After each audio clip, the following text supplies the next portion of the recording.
If your postgraduate work permit expires this year, you may able to extend your postgraduate work permit up to 18 months.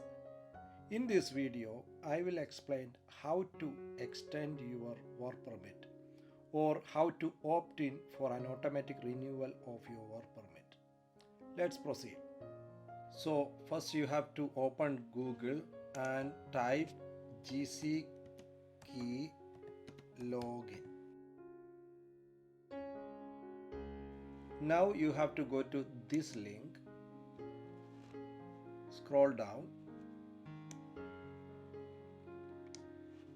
You can sign in with either this one or this one. Now you have to put your GC key username and password and click sign in. Then you have to click continue.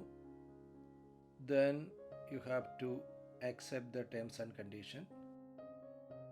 Then you will get this screen. So you have to scroll down to the bottom and you will find this one, postgraduate work permit holder, extend your work permit up to additional 18 months. So you have to click here. Let's proceed with the application. First you have to put the work permit number here. This work permit number you can find in your old work permit, and the work permit issue date you have to put here. You have to make sure that all these 4 conditions are applicable to you. Your name should be matching with your work permit, and you are living in Canada with a Canadian mailing address. Your passport must expire after June 30, 2025, and you are ready to accept 18 months extension. Here you have to say yes. Then in the bottom you can see a button called continue. You have to press there.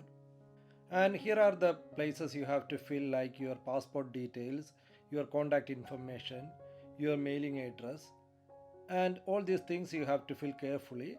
After filling all this information, here in the bottom you can see something called opt-in. You have to click here. So once you have done this, that's all. Thank you for watching my channel. If you are not getting this opt-in option, feel free to ask me in the comment box. If you like my channel, please hit the subscribe button and the bell icon. Thank you.